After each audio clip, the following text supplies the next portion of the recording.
I renovated my parents' basement suite into the most beautiful little apartment I'd ever designed, spent 8 months and every spare dollar I had doing it, and the first time I came to visit after my brother and his girlfriend moved in upstairs, I found my mother eating dinner alone in the laundry room.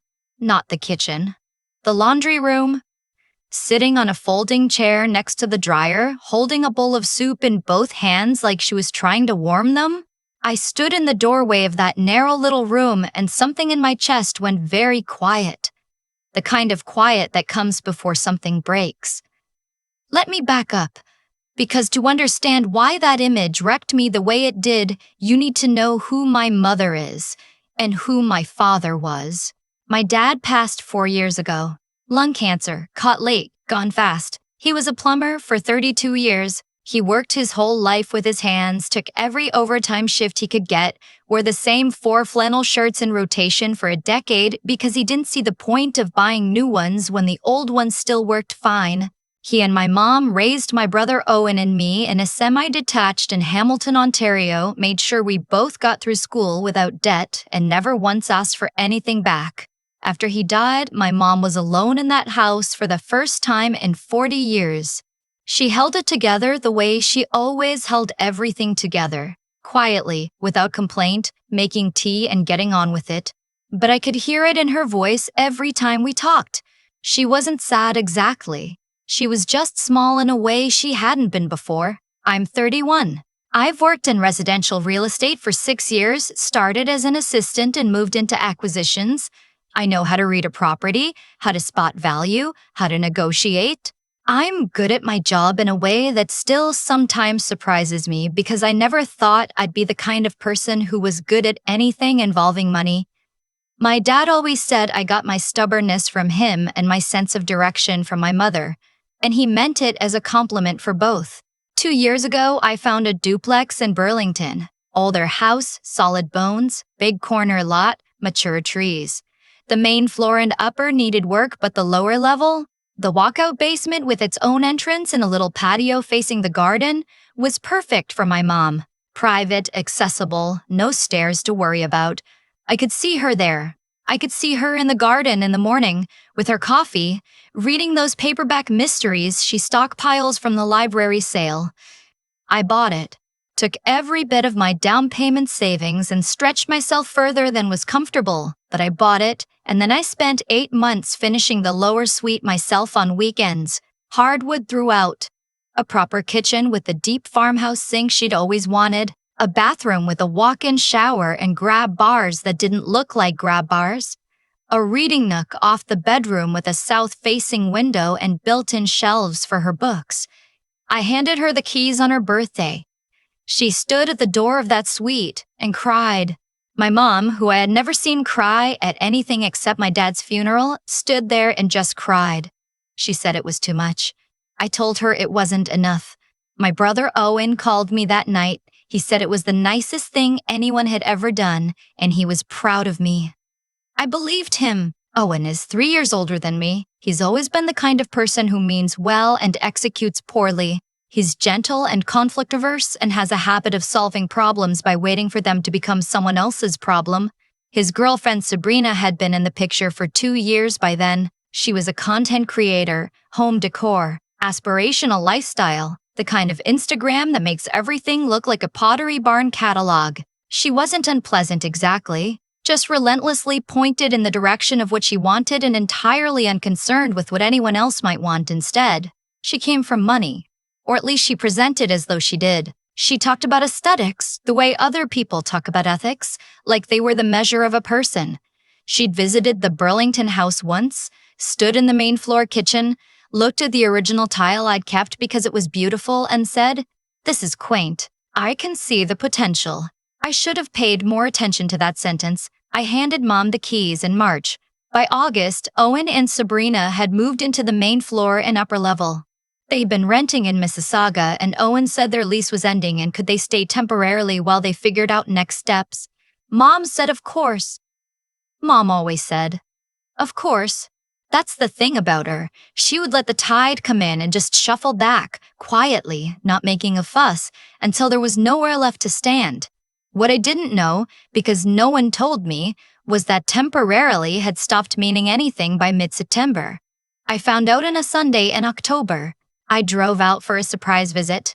I'd been meaning to come for weeks, but work had been relentless and I kept pushing it. I brought groceries, her favorite pierogies from the Ukrainian place in Hamilton she'd been buying from since I was a kid, and a bottle of that sparkling cranberry juice she likes. I had my key. I let myself into the walkout entrance. Mom wasn't there. I walked through the suite. It was still hers, still tidy, her books on the shelves, her reading chair by the window. But the kitchen was bare and cold, like it hadn't been used that day. I went upstairs through the interior door and to the main house. The smell hit me first.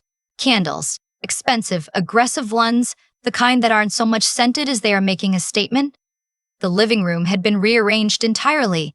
The furniture Owen had moved in with was gone, replaced by pieces I didn't recognize, clean-lined and expensive-looking. A gallery wall had appeared where I'd left the original plaster blank. A large print in a thin brass frame that said "Cultivate What Matters" in a serif font hung in the center. My mother's coat was on a hook by the back door. Her boots were beside it. I found her in the laundry room off the main hallway. She was sitting on the folding chair I kept in there for hanging things, holding a bowl of soup, eating alone.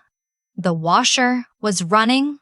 She looked up when she heard me and her face did something complicated. Relief and embarrassment at the same time in equal measure.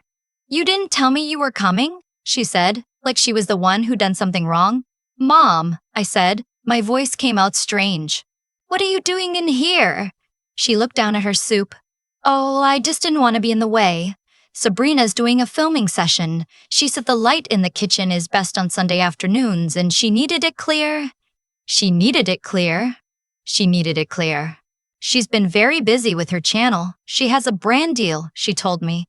"Something about a kitchen organization system." Mom paused. "She asked if I could maybe eat a bit earlier or in here when she's recording. She said my being in the background doesn't match the aesthetic." I set the groceries down on the dryer, very carefully so I didn't throw them. "How long has this been happening?" Mom didn't answer right away. She turned the bowl in her hands. "She's just particular. You know how young people are now. They have these standards for everything. I don't mind. You're eating alone in the laundry room, Mom. I don't want to cause trouble between you and Owen." That sentence sat between us for a moment. "Where's Owen?" I asked. "He went to get her a specific type of oat milk. She said the store brand one has the wrong texture for the latte foam." I left my mother in the laundry room, went upstairs, knocked on the closed door of what used to be the second bedroom, and found it had been converted into a filming studio. Ring lights, a backdrop, shelving staged with products I recognized as sponsored. Owen's desk, the one he'd had since university, was gone. In its place was a clothing rack. I stood there for a minute just looking at it. Then I heard the front door. Sabrina came in carrying a tray of coffee cups from a place I didn't recognize, the aesthetic kind with the minimalist logo. She saw me at the top of the stairs and her smile shifted into something that was still smiling, but working a lot harder to get there. "Oh, you're here," Owen didn't say. Owen doesn't know. I surprised my mom. She set the coffees down on the entryway table. "Well, it's always nice to have family visit." I found my mother eating in the laundry room. Sabrina tilted her head like she was waiting for me to explain what the problem was. I mentioned I needed the kitchen for filming today. She said she didn't mind. She said she didn't mind because that's what she does. She never minds. That's not the same as it being okay. Sabrina smiled tighter.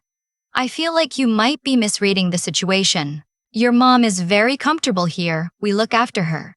I actually just bought her a new kettle because her old one was starting to look a bit worn." "You bought her a kettle," I said, "for the house I own." Something shifted behind her eyes. "Not a lot. Enough. We're all contributing to this household," she said, her voice going smooth the way voices do when someone's switching tactics. "Owen and I have actually been talking about that, about formalizing things a bit. We've put a lot into making this place what it is, and it makes sense for us to have a more permanent arrangement." "What kind of arrangement?" "To something official. So we all have clarity. Such as," she smiled, "we were thinking we'd take over the mortgage. Make it official. Get our names on the title. That way, Owen and I have security. Your mom is taken care of, and you're not carrying this on your own anymore." I heard the front door again. Owen, back with the oat milk. He came upstairs, saw my face, and went still. "Hey," he said.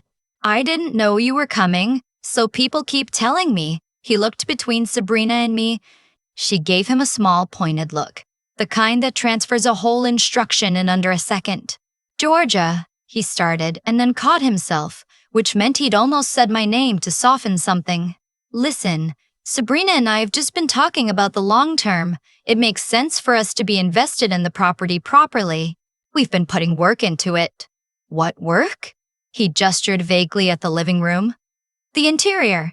The decor. You replaced furniture I hadn't asked you to replace and hung a print in my living room," I said. "That's not an investment. That's redecorating someone else's house without permission." Sabrina exhaled, patient, long-suffering. "I think you're being very territorial about a property that multiple people are living in and benefiting from." "One person is benefiting from it," I said. "My mother. That's who I bought it for." "Your mother is 68 years old," Sabrina said, her voice dropping into something that was almost gentle, which was worse than when it was sharp. "She can't manage a property. She doesn't need 4 bedrooms. Owen and I are the growing part of this family. We're the future. Doesn't it make more sense for the people who are building something to have the security of a real home?" The words landed in a specific way. I let them sit there for a second. "Take over the mortgage," I repeated, very slowly. "What mortgage?" Sabrina blinked. Owen's jaw moved without producing sound. "There isn't one," I said. "I bought this property in cash, took everything I'd saved for 6 years and paid it outright so my mother would never have to worry about a payment or an interest rate for as long as she lived. There is no mortgage to take over." The silence after that was very loud. Owen sat down on the arm of the couch, slow and kind of sideways, like his legs had stopped cooperating. "You?" Sabrina started. "Cash," I said. "Registered. In my name, held in a bare trust with my mother as the beneficiary of occupancy. I set it up with a real estate lawyer. She has the right to live here for the rest of her life. I have the title." Sabrina recovered faster than Owen did. She was good at recovering. "Well, that's fine, but we've still put time and money into this place. We have a claim on." "You have a guest arrangement," I said. "That Owen asked my mother for and my mother agreed to because she doesn't know how to say no to her own son. You have not signed a lease, paid rent, or contributed to property tax, utilities, or maintenance in any documented way." "Owen pays utilities. Show me." She went very still. "Show me an e-transfer, a receipt, a bank statement, anything at all." Owen covered his face with his hands. "We've been meaning to sort that out," Sabrina said, her voice going careful now. "I'm sure you have." I turned to Owen. "How long have you been telling Mom the plan was to eventually take over the mortgage?" He didn't answer.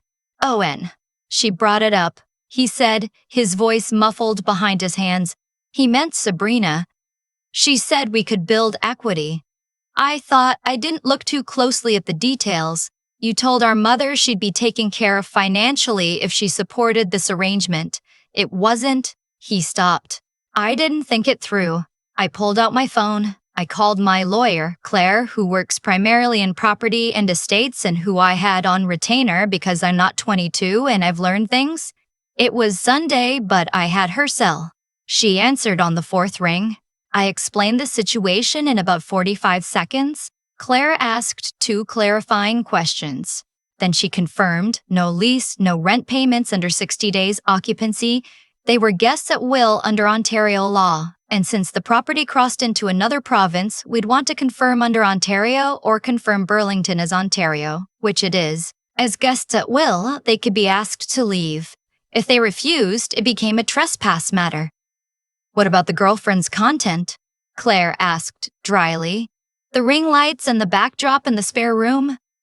"Those are going too," I said. Sabrina was watching me from across the room with an expression I hadn't seen on her before. She'd been running a version of this play where she was the reasonable one and I was the difficult one, but the phone call had moved the ground under her. "You're going to call the police on a pregnant?" she started. "You're not pregnant," I said. She paused. "I could be soon. We're planning. Don't." I put my phone in my pocket. "Don't use a hypothetical baby as a shield. This is a property issue. It's not personal, even though you've made it personal by moving my mother into the laundry room." I didn't move her anywhere. She chose. She chose to make herself small because that's what she does when she doesn't feel safe taking up space. And you have been making her feel that way for months in a house that belongs to her. Owen stood up. He looked terrible. He looked like someone who'd been telling himself a version of events that had just collapsed. "Sabrina," he said quietly, "did you know there was no mortgage?" She looked at him for a long time. "I knew there probably wasn't one," she said finally. "I thought if we got her to agree to the arrangement first and formalize it later, it would just work itself out." The sound Owen made wasn't quite a word. I went downstairs. My mother was still in the laundry room, though she'd finished her soup. She looked up when I came in. "Mom," I said, sitting down on the edge of the dryer so I was level with her. "I need to ask you something, and I need you to be honest with me. Did Owen ever suggest that you'd have help with the finances if they stayed here? That they'd be contributing something?" She looked at her hands. "He said they'd look after the maintenance and pay the hydro, and eventually they'd take on the real costs. The mortgage and taxes, so I wouldn't have to worry. Did anyone ever show you paperwork? Ask you to sign anything?" Mom frowned.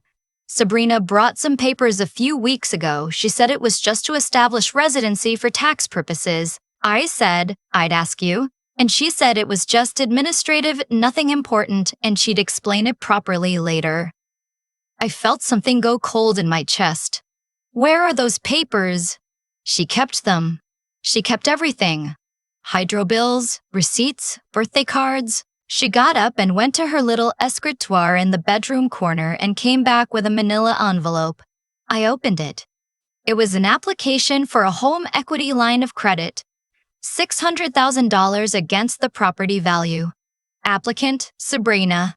Co-applicants for security purposes, my mother's name pre-filled in with a signature line. My mother had not signed it, but she'd been meant to. I stood in that laundry room with that document in my hand and felt something in me go very, very quiet. I went back upstairs. Owen and Sabrina were in the kitchen, speaking in low voices. They stopped when they heard me. I set the document on the kitchen island, smoothed it flat with my palm. "A HELOC," I said. $600,000 against my property, with my mother as co-applicant. Owen stared at it. Sabrina started. "That's fraud," I said. "Attempting to leverage equity in a property you don't own against the name of someone who didn't understand what she was signing is fraud, in Ontario and federally." I looked at her directly. "I want you to understand that I am not guessing about this. I just got off the phone with a real estate lawyer." Sabrina's face had gone very pale. The composed, patient expression was gone. What was underneath it was younger and more frightened and looked, for just a second, like someone who had convinced herself this was fine and was only now understanding that it wasn't. "We needed the money," she said, her voice stripped of all the polish.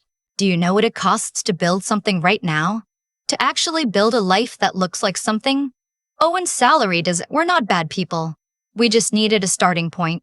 You tried to make my mother's home your starting point," I said, without telling her what she was agreeing to, without telling Owen what you were doing, without asking me. I paused. "Owen, look at this." Owen looked at it. He read it slowly. He read it again. He didn't say anything for a long time. Then, "She's my mom." It was so quiet, I almost didn't hear it. He wasn't talking to me. He was talking to himself or to the document or to the version of events he'd been living in that had just dissolved. "I know," I said. "I have to."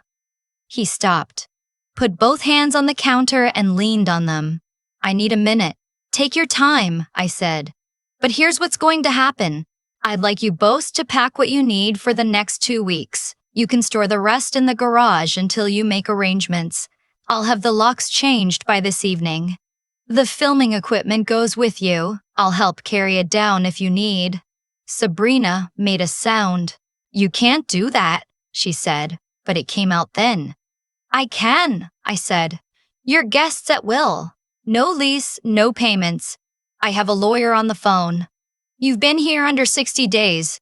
I can, and I am." What happened over the next 2 hours wasn't loud. It was something worse than loud. It was the particular misery of people packing in silence while the reality of what's happened settles in around them. Owen moved steadily, methodically, the way he did when he was trying not to feel something. Sabrina packed her camera equipment first, then her clothes, organizing everything into branded luggage with a practiced efficiency that looked like the last remaining thread of her sense of self. My mother made tea. She brought a cup up to Owen without saying anything, and he held it and cried a little, quietly with his back to the room. At some point, Owen came to find me. I was in the lower suite with my mother, helping her move her good dishes back to her own kitchen from the main floor cabinet where they'd ended up. "I didn't know about the loan application," he said from the doorway. "I know," I said. I thought we were building something." "You were letting her build something on a foundation that wasn't hers to use," I said. "That's not the same." He nodded. He came in and helped me move the dishes without being asked. By 5 o'clock, they were gone. Owen said he'd stay with a friend from work. Sabrina went wherever Sabrina went, and I realized I didn't know, and that this was the first honest thing I'd understood about her. That she'd always kept her actual circumstances carefully off-screen, behind the ring lights and the aesthetic backdrops. I called a locksmith. By 7, the locks were done. I found my mother in her kitchen making dinner. An actual dinner, at the kitchen table, with the overhead light on and a place set properly and no folding chair in sight. We ate together. She told me about a mystery novel she was halfway through. I told her about a property I'd been looking at in Grimsby. We talked about my dad for a while, the way you can when enough time has passed that it's more warmth than grief. "I should have told you sooner," she said eventually. "About the papers Sabrina brought, about the laundry room. I kept thinking I was making it into something bigger than it was." "You weren't?" I said. "I know that now." She turned her tea mug in a slow circle on the table. "I kept thinking about your brother, about what it would do to him if I said something." "He'll be okay," I said, and I meant it mostly. "But Mom, this house is yours. That's not a feeling, it's a legal fact. You never have to earn your place in it. You never have to make yourself small so someone else fits better." She looked at me for a moment. "You sound like your father," she said. I didn't have an answer for that, but I didn't need one. 4 months later, things look like this. Owen got into therapy. He's been coming by on Saturday mornings to help with things around the property, fix the gate latch, put weather stripping on the garage door. He brings coffee. He and Mom are working through it the way families do when they actually try, slowly and imperfectly but in good faith. Sabrina went back to her parents' place in Oakville. I heard from Owen that the HELOC application was abandoned. Whether she's facing legal consequences for the attempt is a question still being worked through with Claire. The main floor is rented now properly to a couple in their 40s who signed an actual lease and pay on the 1st of every month, and once left a card in the mailbox thanking us for keeping the gutters clean. My mother has her garden. She put in raised beds this spring along the south side of the yard. Tomatoes, herbs, some flowers she can't remember the names of. I visited last weekend. She was in the sewing nook I'd built her off the bedroom, working on something quilted in a deep yellow that she said reminded her of a coat she'd had when she was young. The light was exactly the way I'd wanted it when I put in that south-facing window. Warm and even and completely hers. I'd paid for this house with savings. But the thing I'd actually given her, I understood it properly then, was the right to take up exactly as much space as she needed and not 1 inch less. That was the point of all of it. That had always been the point.